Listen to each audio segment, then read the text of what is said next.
Chapter 3. Ilyusha's Name Day. Foma occupied 2 large and excellent rooms. They were even better decorated than any other of the rooms in the house.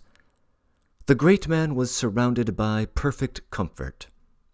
The fresh and handsome wallpaper, the parti-colored silk curtains on the windows, the rugs, the pier glass, the fireplace, the softly upholstered elegant furniture, all testified to the tender solicitude of the family for Foma's comfort.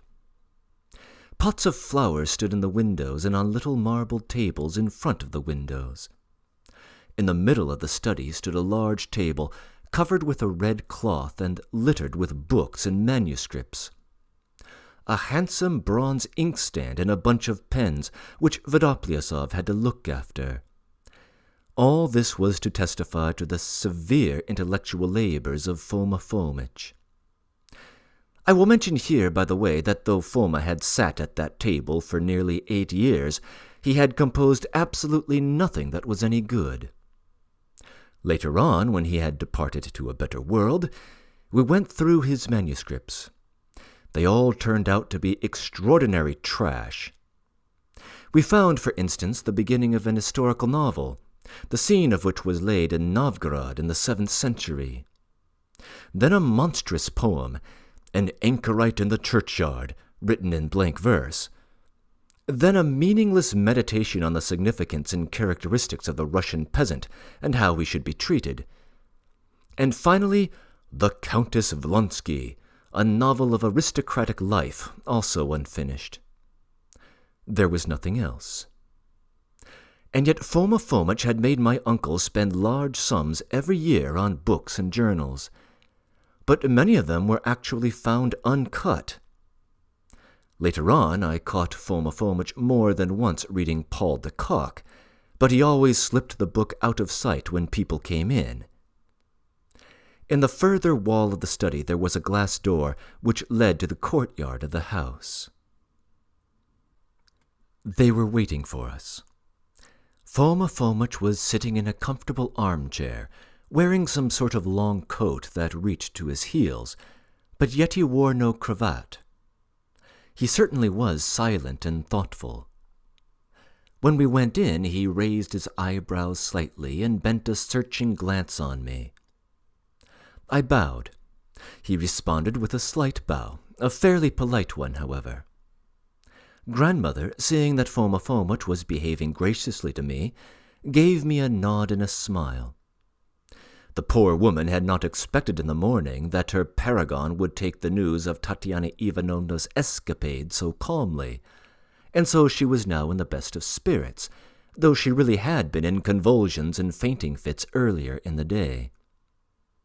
Behind her chair, as usual, stood Miss Perepolitsyn, compressing her lips till they looked like a thread, smiling sourly and spitefully and rubbing her bony hands one against the other.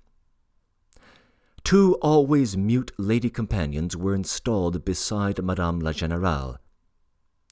There was also a nun of sorts who had strayed in that morning, and an elderly lady, a neighbor who had come in after Mass to congratulate Madame la Générale on the name day, and who also sat mute.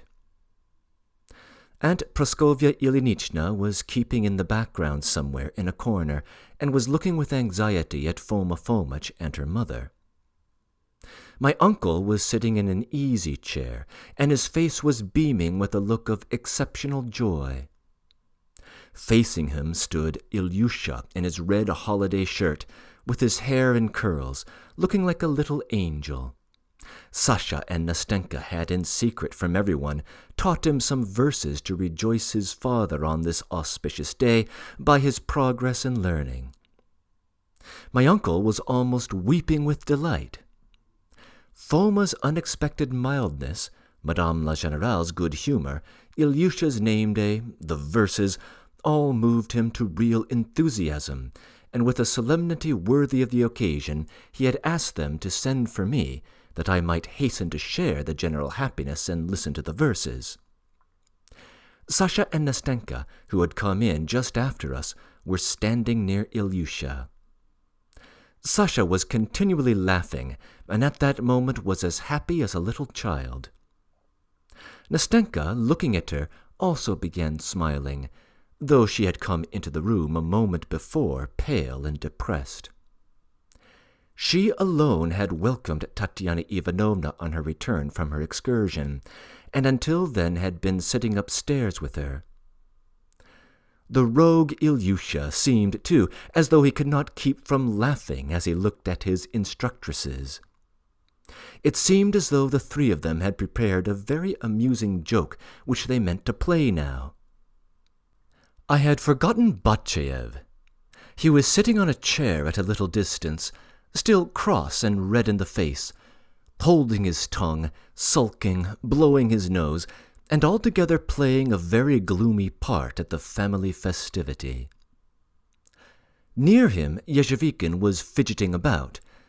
He was fidgeting about everywhere, however, kissing the hands of Madame la Générale and of the visitors, whispering something to Miss Perepelitsyn, showing attention to Foma Fomitch. In fact, he was all over the place.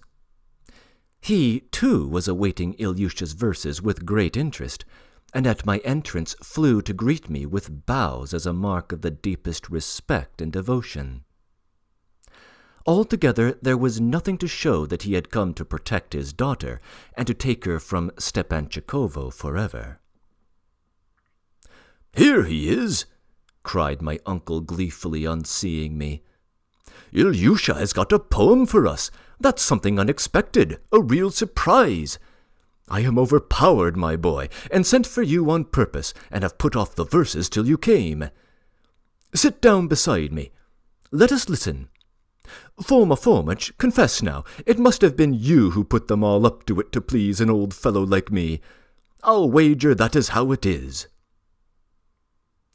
Since my uncle was talking in such a tone and voice in Foma's room, one would have thought that all must be well.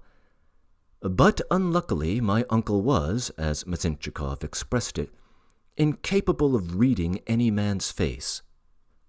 Glancing at Foma's face, I could not help admitting that Mazinchikov was right, and that something was certainly going to happen. "Don't trouble about me, Colonel," Foma answered in a faint voice, the voice of a man forgiving his enemies. "I approve of the surprise, of course. It shows the sensibility and good principles of your children. Poetry is of use, too, even for the pronunciation. But I have not been busy over verses this morning, Yegor Ilyitch. I have been praying. You know that. I am ready to listen to the verses, however."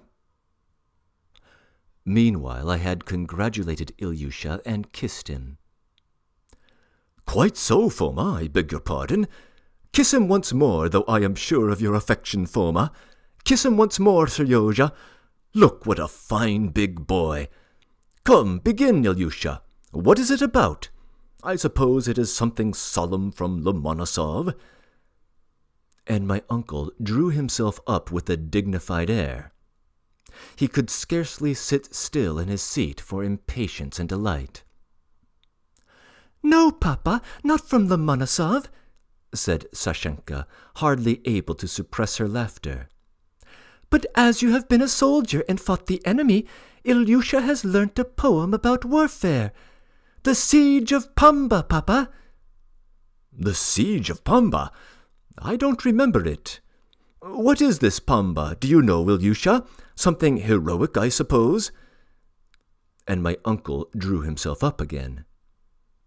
"Begin, Ilyusha," Sasha gave the word of command. Ilyusha began in a little clear, even voice, without stops or commas, as small children generally recite verses they have learned by heart. 9 long years Don Pedro Gomez has besieged the fort of Pamba on a diet of milk supported, and Don Pedro's gallant warriors, brave Castilians, full 9,000, all to keep the vow they've taken, taste no bread or other victuals, milk they drink, and milk alone." "What? What's that about milk? cried my uncle, looking at me in perplexity. "Go on reciting, Ilyusha," cried Sashenka. "Every day Don Pedro Gomez, in his Spanish cloak enveloped, bitterly his lot bewails. Lo, the 10th year is approaching, still the fierce Moors are triumphant, and of all Don Pedro's army only 19 men are left." "Why, it's a regular string of nonsense," cried my uncle uneasily. "Come, that's impossible. Only 19 men left out of the whole army, when there was a very considerable corps before. What is the meaning of it, my boy?" But at that point Sasha could not contain herself, and went off into the most open and childish laughter. And though there was nothing very funny, it was impossible not to laugh too as one looked at her. "They are funny verses, Papa," she cried, highly delighted with her childish prank. "The author made them like that on purpose to amuse everybody." "Oh, funny!" cried my uncle with a beaming face. "Comic, you mean? That's just what I thought. Just so, funny. And very amusing, extremely amusing. He starved all his family on milk owing to some vow. What possessed them to take such a vow? Very witty, isn't it, Foma? You see, Mamma, these are jesting verses, such as authors sometimes do write, don't they, Sergei? Extremely amusing. Well, Ilyusha, what next?"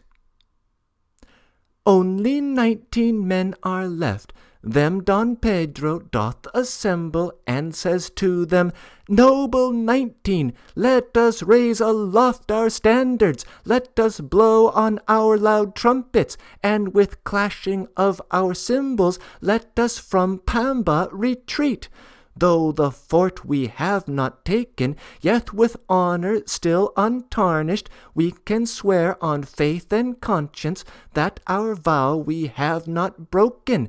9 long years we have not eaten, not a morsel have we eaten. Milk we've drunk, and milk alone.'" "What a noodle! What comfort was it for him that he had drunk milk for 9 years?" My uncle broke in again. "What is there virtuous in it? He would have done better to have eaten a whole sheep, and not have been the death of people. Excellent! Capital! I see now. It's a satire on... what do they call it? An allegory, isn't it? And perhaps aimed at some foreign general," my uncle added, addressing me, knitting his brows significantly and screwing up his eyes. "Eh? What do you think? But of course a harmless, good, refined satire that injures nobody. Excellent, and what matters most, it is refined. Well, Ilyusha, go on. Ah, you rogues, he added with feeling, looking at Sasha and stealthily also at Nastenka, who blushed and smiled.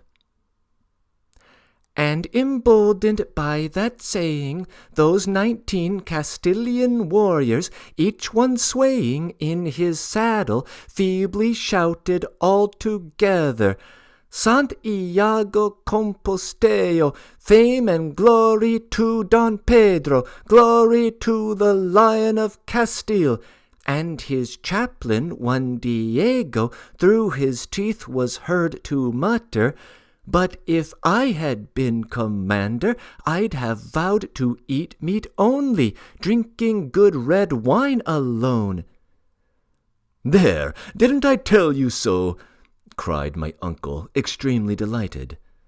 "Only one sensible man was found in the whole army, and he was some sort of a chaplain. And what is that, Sergei? A captain among them, or what?" "A monk, an ecclesiastical person, uncle." "Oh, yes, chaplain. I remember. I have read of it in Radcliffe's novels. They have all sorts of orders, don't they? Benedictines, I believe. There are Benedictines, aren't there?" "Yes, uncle." I thought so. Well, Ilyusha, what next? Excellent, capital." And Don Pedro, overhearing, with loud laughter gave the order, "Fetch a sheep and give it to him. He has jested gallantly." What a time to laugh! What a fool! Even he saw it was funny at last. A sheep! So they had sheep. Why did he not eat some himself? Well, Ilyusha, go on. Excellent, capital, extraordinarily cutting. But that's the end, Papa. Oh, the end! Indeed, there wasn't much left to be done, was there, Sergei? Capital, Ilyusha, wonderfully nice. Kiss me, darling. Ah, my precious, who was it thought of it? You, Sasha? No, it was Nastenka. We read it the other day. She read it and said, "What ridiculous verses! It will soon be Ilyusha's name day. Let us make him learn them and recite them. It will make them laugh." Oh, it was Nastenka. Well, thank you, my uncle muttered, suddenly flushing like a child. Kiss me again, Ilyusha. You kiss me too, you rogue, he said, embracing Sashenka and looking into her face with feeling. You wait a bit, Sashenka. It will be your name day soon, he added, as though he did not know what to say to express his pleasure. I turned to Nastenka and asked whose verses they were. Yes, whose are the verses? My uncle hurriedly chimed in. It must have been a clever poet who wrote them, mustn't it, Foma? Foma grunted to himself. A biting, sarcastic smile had not left his face during the whole time of the recitation of the verses.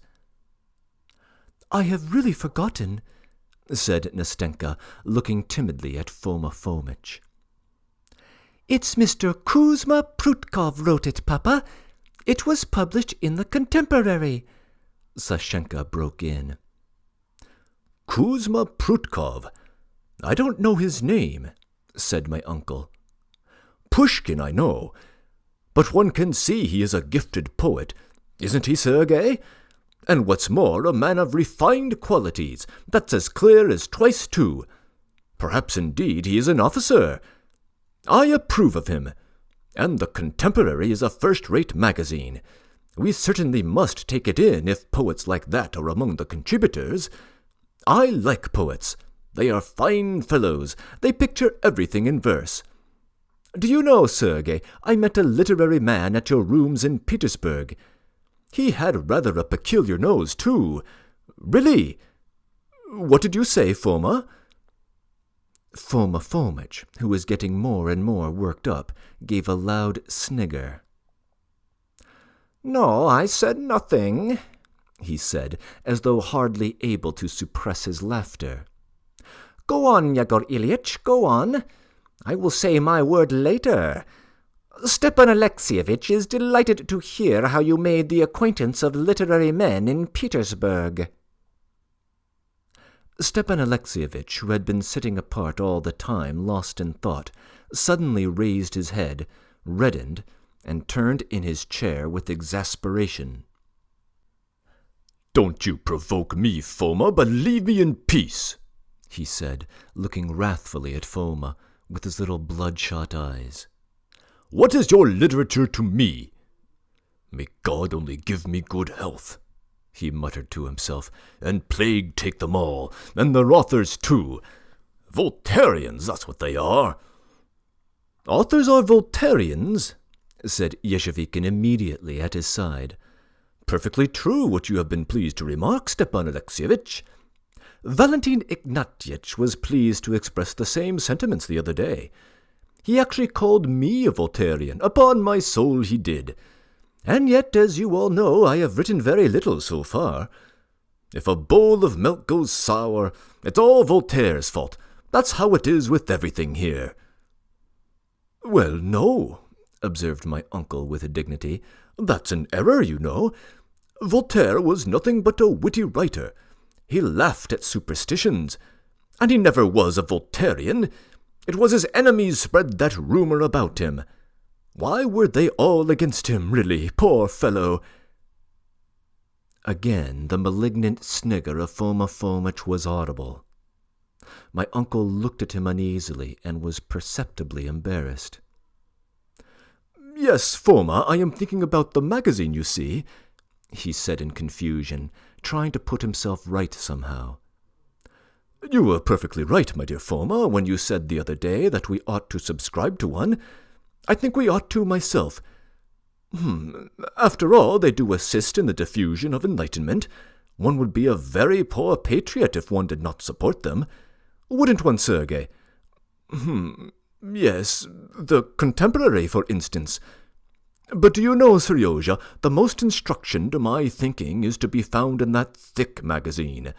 What's its name? In a yellow cover." "Notes of the Fatherland, Uncle." "Oh, yes, Notes of the Fatherland. And a capital title, Sergei, isn't it? It is, so to say, the whole fatherland sitting writing notes. A very fine object. A most edifying magazine. And what a thick one! What a job to publish such an omnibus! And the information in it almost makes one's eyes start out of one's head. I came in the other day, the volume was lying here. I took it up and from curiosity opened it and reeled off 3 pages at a go. It made me simply gape, my dear. And, you know, there is information about everything. What is meant, for instance, by a broom, a spade, a ladle, an oven rake.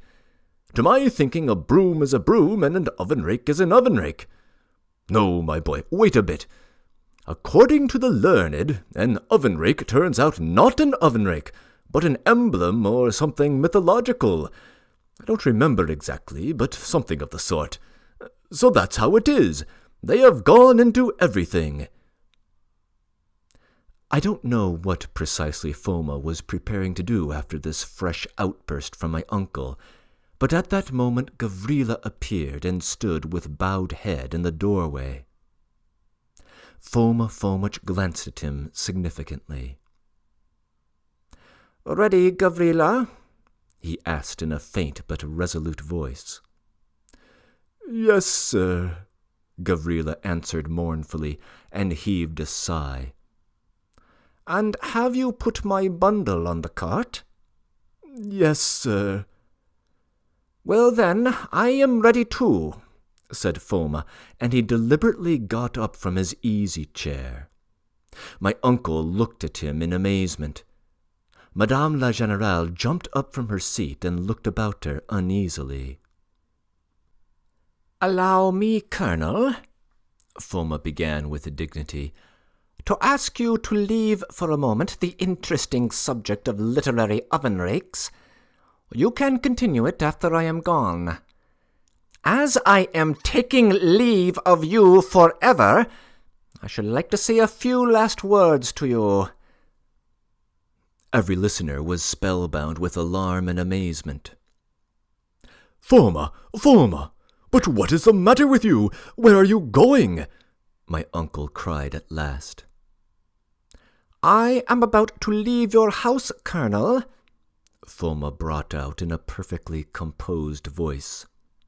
"I have made up my mind to go where fortune takes me, and so I have hired at my own expense a humble peasant's cart. My bundle is lying in it already. It is of no great dimensions. A few favourite books, 2 changes of linen. That is all. I am a poor man, Yegor Ilyitch, but nothing in the world would induce me now to take your gold, which I refused even yesterday." "But for God's sake, Foma, what is the meaning of it?" cried my uncle, turning as white as a sheet.